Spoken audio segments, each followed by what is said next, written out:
Good morning. This is second lecture of topic biodiversity, conservation and environmental issues. Today we discuss second article, patterns of biodiversity. Patterns, त्याला मराठीत आपण स्वरूप किंवा प्रकार असं म्हटलं तरी वावगं ठरणार नाही. याचा अर्थ जैव विविधतेचं स्वरूप किंवा प्रकार. हे आज आत्ता या लेक्चरला आपण आर्टिकल नेमकेपणाने समजून घ्यायचं आहे. So focus on this article, patterns of biodiversity. Actually, you know very well, there are vast variety of organisms in our biosphere or globe. Hence, there are two basic patterns of biodiversity. त्याचे मूलभूत दोन महत्त्वाचे प्रकार पडतात. These are here, first, latitudinal and altitudinal gradients. Latitudinal and altitudinal gradients. This is the first pattern of biodiversity. Then second, here species area relationship. Species area relationship. These are the most important, fundamental or basic pattern of biodiversity. We see one by one, एक एक आपण समजून घ्यायचं आहे. Listen carefully. First about latitudinal and altitudinal gradients. Here, actually these are two small separate concepts.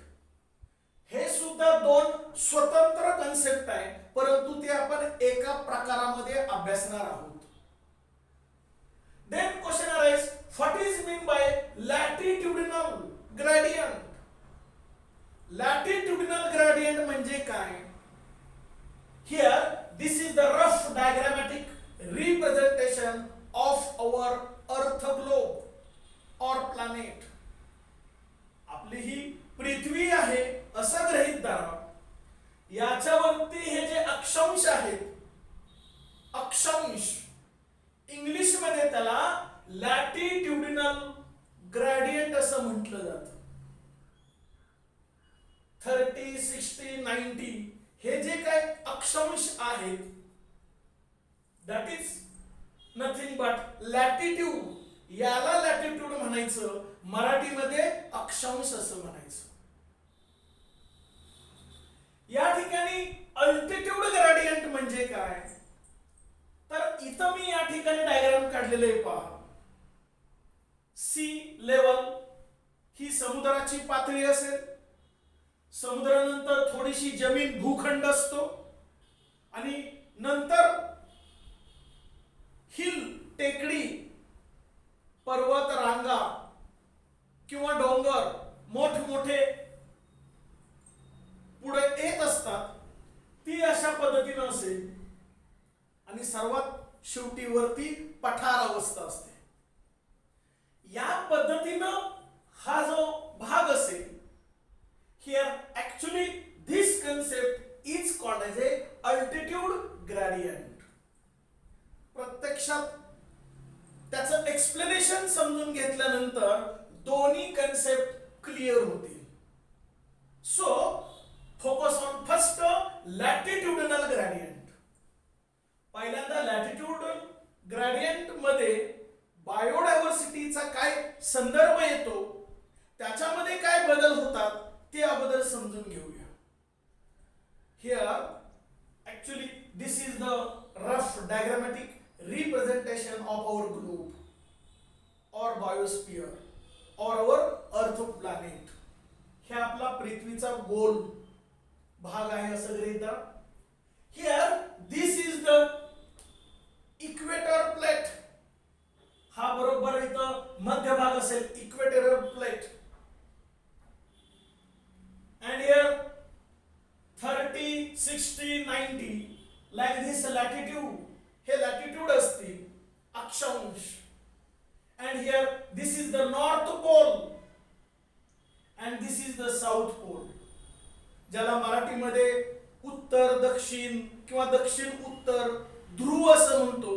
That is nothing but north pole and south pole. Are you getting this? Is it clear? Here actually this equatorial plate means near about here from this word to this upper side 23.5 degrees centigrade, and here lower, this is the equatorial, and lower also 23.5 degrees centigrade. हा जो भाग आहे इक्वेटरच्या वरती 23.5 आणि त्याच्या खाली सुद्धा 23.5 degree centigrade, हा जो भाग आहे तो अत्यंत महत्वाचा आहे. Called as a tropical region. त्या भागाला काय म्हणायचं? Tropical region. And this region is actually high species richness और बायोडायव्हर्सिटी. जास्तीत जास्त त्या ठिकाणी बायोडायव्हर्सिटी दिसेल. High number of various types of organism, वेगवेगळ्या प्रकारचे सजीव प्राणी वनस्पती आपल्याला त्या ठिकाणी इन हाय क्वांटिटी जास्त संख्येने दिसतील. असं का? Because there is a proper environment to sustain them. ते जे काय सजीव असतील, either they may be plant or animal, either they may be small or higher, छोटे असतील किंवा मोठे असतील, वनस्पती असतील किंवा प्राणी असतील, त्यांना जगण्यास पोषक वातावरण असतं, इन्व्हायरमेंट असतं. थ्राउट इन इयर, वर्षभर पोषक वातावरण असतं. Not only in year but also millions of year, वर्षानुवर्ष तिथल्या वातावरणात फारसा बदल होत नाही. There is no any drastic change. अचानक काहीतरी फारसा बदल होत नाही. गुड एन्व्हायरमेंट टू सस्टेन और टू सर्व्हाइव्ह. इथं असणाऱ्या ज्या काय स्पेसीज असतील, ज्या काय व्हरायटी असतील, एनी टाइप ऑफ ऑर्गॅनिझम, कोणताही सजीव असो, आयदर प्लांट और एनिमल, आयदर स्मॉल और higher, species richness is high biodiversity in this tropical region. कारण तिथं क्लायमेट अत्यंत चांगलं असतं, वर्षभर वातावरण पोषक असतं, वर्षानुवर्ष कित्येक हजारो वर्ष जगण्यास लायक वातावरण आहे.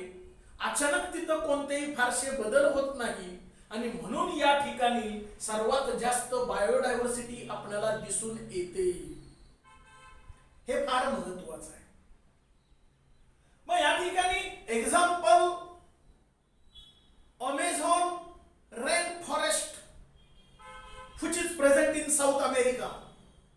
साऊथ अमेरिका मधलं जे अमेझॉन रेन फॉरेस्ट आहे तिथं किती स्पेसीज आहेत पहा.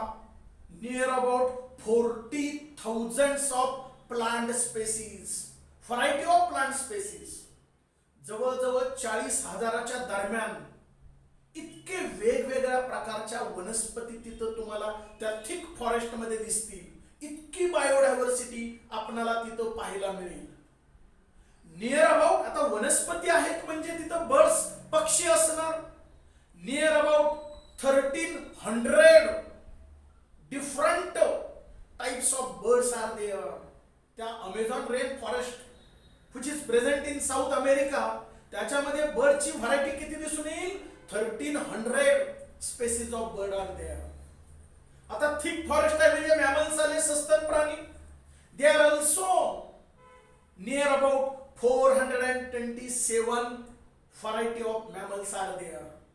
427 प्रकारचे वेगवेगळे मॅमल्स म्हणजे सस्तन प्राणी त्या ठिकाणी जगत असलेले दिसून येतील. इतकी विविधता त्या ठिकाणी आहे कारण त्या ठिकाणचं जगण्यास लायक असं वातावरण आहे.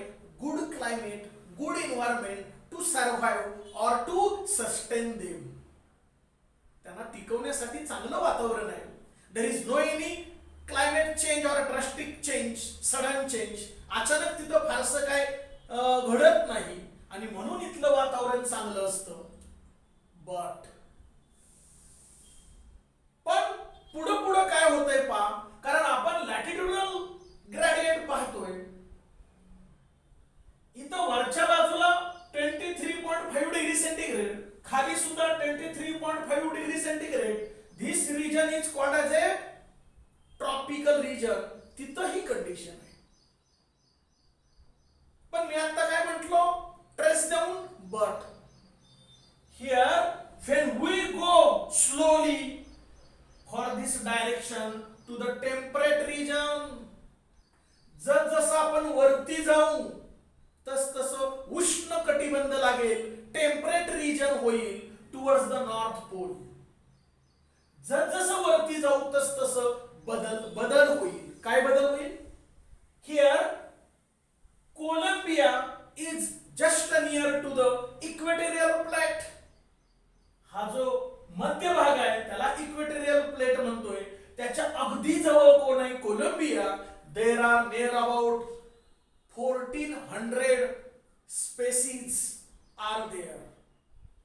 Variety of species are there. जवळजवळ 1400 वेगवेगळ्या प्रकारच्या स्पेसीज दिसतील कोलंबियामध्ये ऑफ बर्ड्स. आता मी प्रॉपर पक्ष्यांचं उदाहरण घेतोय, बर्डचं.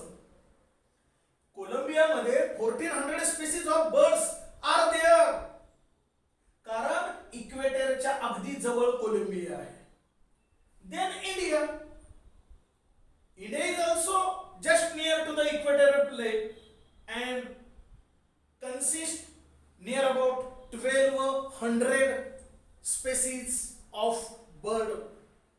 पक्ष्यांच्या 1200 जमाती आपल्याला त्या ठिकाणी दिसून येतील.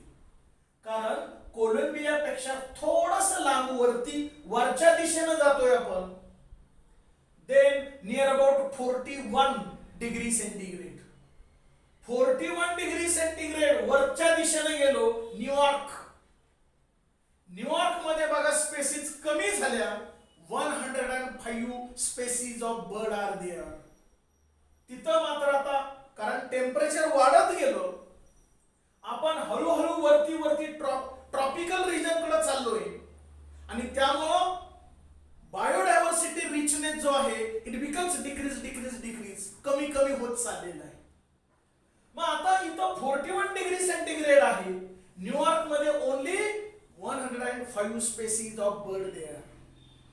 And then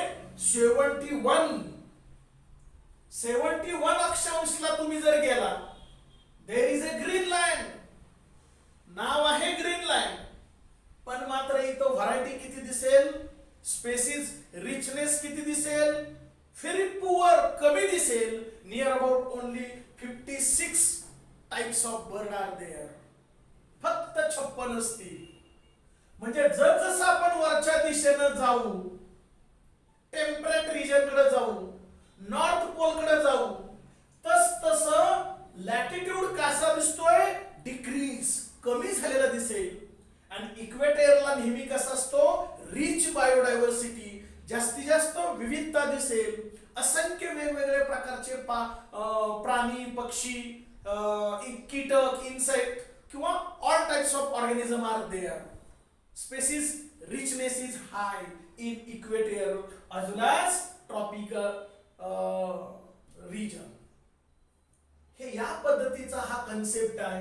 याला म्हणायचं latitudinal gradient. Is it clear this concept? Then here altitude gradient. Altitude gradient म्हणजे काय? Here this is the diagrammatic representation of altitude gradient.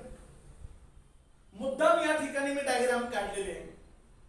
With the help of this diagram, we discuss this point, altitude gradient. Altitude gradient मध्ये काय पहा, C level, समुद्राची पातळी असेल. तुम्ही लोक कधी ना कधीतरी प्रत्यक्ष समुद्र पाहायला गेला असाल आणि त्यावेळेस आपला सातारा जिल्हा कन्सिडर केला, तर तो पठार अवस्थेवरती आहे. तुम्ही पाटणच्या साईडनं गेला काय, कोल्हापूर साईडनं गेला काय, किंवा वाई महाबळेश्वर मार्गे गेला काय, कुठूनही जरी गेला तरी पठार अवस्थेवरून तुम्ही खाली खाली खाली खाली डोंगर माथ्यावरून खाली खाली जाणार. म्हणजे या ठिकाणी असं आपलं पठार अवस्था दिसली तर पुन्हा असं खाली खाली खाली डोंगर उतरत उतरत मग समुद्र पातळी लागते. हे तुम्ही बारकाईने निरीक्षण केलं असेल तर तुमच्या लक्षात येईल. नेहमी समुद्राची पातळी खाली खोल असते, खालच्या बाजूला असते आणि वरती डोंगर माथा असतो. Here this is the sea level, समुद्र खाली आहे. तिथून पुन्हा थोडीशी जमीन असेल, भूखंड असेल आणि मग पुढं डोंगर माथा पुढे येईल या पद्धतीने. Here this is the 1000 meter height, this is 2000 meter height, and this is 3000 meter height. ही उंची आहे of that mountain. तो जो काही डोंगर असेल त्याची ती उंची असेल. Here actually species richness or biodiversity is much more in sea level. जितकं तुम्ही खाली असाल तितकी variety of organism are there in high quantity, जास्त संख्येने दिसतील. समुद्रामध्ये तुम्ही पाहिलं किंवा निरीक्षण केलं, there are so many variety of fishes, mollusc, arthropoda. Phylum arthropoda मधले वेगवेगळे व्हरायटीचे ऑर्गॅनिझम दिसतील, फायलम मोलुस्का मधले वेगवेगळे दिसतील, नॉन कॉर्डेट्स मधले सगळे फायलम जे आहेत त्या सगळ्या फायलम्स मधले एनिमल्स इथं दिसतील. Fishes are also there and in high quantity, millions. या पद्धतीने इथं मच मोर डायव्हर्सिटी. पण तिथून भूखंडावरती आला, प्लेन भागावरती आला तर इथं जरा याच्यापेक्षा कमी, डिक्रीजेस स्पेसिस रिचनेस और बायोडायव्हर्सिटी. इथं जेवढी खूप बायोडायव्हर्सिटी आहे जास्त प्रमाणात, त्याच्यापेक्षा इथं जरा कमी होईल, decreases. Near about 1000 meter area, ह्या 1000 मीटर एरियामध्ये या सी लेवल पेक्षा जरा कमी असेल. इथं पशु पक्षी प्राणी म्हणजे birds, mammals, insect, plants, herbs, shrubs, trees. Here this biodiversity is becomes decreased in that area 1000 meter. And when again we go here 2000 meter height, अजून आपण वरती गेलो तर इथं सुद्धा त्याच्यापेक्षा अगेन डिक्रीज इट, बायोडायव्हर्सिटी और स्पेसिस रिचनेस अगेन डिक्रीज, पुन्हा कमी होईल. त्याच्यावरती पुन्हा गेलो, पुन्हा कमी येईल, अगेन डिक्रीजेस, कमी कमी कमी होईल जाईल. याचं कारण का? जितकं आपण वरच्या दिशेने जाऊ तेवढं क्लायमेट फ्लक्च्युएशन आर देअर. वातावरणामध्ये सतत कंटिन्युअस चेंज, वातावरणात सतत बदल होतो. जगण्यास लायक वातावरण नसतं. drastic change are there, sudden change are there due to fluctuation of environment. Here there is no any variety of organisms are found in high quantity. जास्त संख्येने तिथं पशु पक्षी प्राणी आपल्याला सापडणार नाहीत, कारण त्यांना सुद्धा जगण्यासाठी लायक पोषक वातावरण असावं लागतं. त्यामुळे प्रत्येक ॲनिमल आपल्याला किंवा प्रत्येक प्लांट आपणाला जगण्यासारखं जिथं वातावरण असेल तिथंच जास्त संख्येनं दिसतील, हे बेसिक कन्सेप्ट इथं माहिती असणं गरजेचं आहे. थोडक्यात खालच्या लेवलला जास्त बायोडायव्हर्सिटी असते. जसं आपण उंचावरती जाऊ, डोंगर माथ्यावरती उंच जाऊ, तस स्पेसिस रिचनेस किंवा बायोडायव्हर्सिटी कशी असेल, it becomes low. That concept is called as A altitudinal gradient. I hope you understand about first pattern, latitudinal and altitudinal gradient. The next second type, species area relationship. Species area relationship. Here actually it is correlated to each other. Species and area म्हणजे any type of organism, either small or large, either plant or animal, कुणी असो, जी काय species आहे त्याचा संबंध एरियाशी असतो. When large area is there, then there may be number of or variety of organisms are there. Biodiversity is richness, species richness is high. जेवढा जास्त भूखंड असेल किंवा एरिया असेल तितकी जास्त आपल्याला वेगवेगळी व्हरायटी दिसेल. मगाशी आपण घेतलं होतं Amazon rain forest. Thick forest जर मोठं असेल तर तिथं जास्त विविधता दिसेल, वेगवेगळे बर्ड्स दिसतील. Variety of birds are there, variety of mammals are there, variety of amphibians are there, variety of reptiles are there. या पद्धतीने आता समुद्र, ओशियन, समुद्र जर एक्झाम्पल घेतला तर तो प्रचंड मोठा असतो, महाकाय असतो. साहजिकच समुद्रामध्ये वेगवेगळ्या प्रकारचे आपणाला नॉन कॉर्डेट्स आणि कॉर्डेट्स सगळेच सापडतील इन मच मोर क्वांटिटी, अत्यंत अमर्यादित संख्येने सापडेल. कारण समुद्राचा एरिया मोठा असतो म्हणून जास्त संख्येनं वेगवेगळी व्हरायटी ऑर्गॅनिझमची आपल्याला दिसून येते. जेवढा एरिया कमी असेल तेवढी कमी बायोडायव्हर्सिटी, जेवढा एरिया जास्त असेल तेवढी जास्त बायोडायव्हर्सिटी. हे सिंपल कोणी सांगितलेलं आहे? Here German naturalist Alexander von Humboldt. कोणता शास्त्रज्ञ आहे? German naturalist Alexander von Humboldt. या शास्त्रज्ञानं निरीक्षणानं अभ्यास करून हे प्रॉपरली कॉन्फिडेंटली सांगितलेलं आहे. when area is large then there is much greater biodiversity, and when area is small then there is decreased biodiversity, and increase area, increase biodiversity but up to limit. याचा अर्थ area खूप खूप मोठा आहे म्हणून biodiversity जास्त आहे, पण शेवटी त्याला लिमिट आहे. कुठेतरी ती थांबेल, देन बिकम्स कॉन्स्टंट, नंतर ती स्थिर राहील. म्हणजे एरिया जरी जास्त असला, बायोडायव्हर्सिटी जास्त असेल होईल, but up to the certain limit कुठेतरी बायोडायव्हर्सिटी थांबेल. That concept is called as a species area relationship. म्हणजे कसं सांगितलंय पहा, here this is the graph, this is Y axis, this is X axis.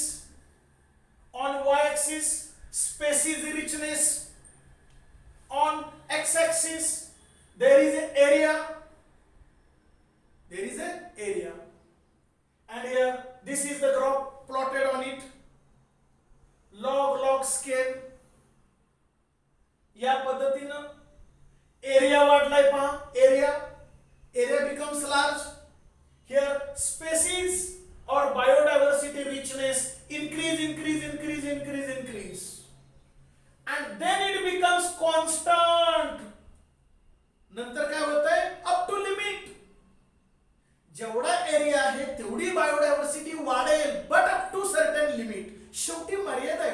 बायोडायव्हर्सिटीला. Area अमर्याद जर असेल तर अमर्याद बायोडायव्हर्सिटी होईल का? नाही. बायोडायव्हर्सिटीला शेवटी लिमिट आहे. हे जर्मन नॅचरलिस्ट अलेक्झांडर हॉर्न हम्बोल्ट यानं अत्यंत बारकाईनं स्टडी केल्यानंतर कॉन्फिडेंटली सांगितलेलं आहे. This is the here graphical representation of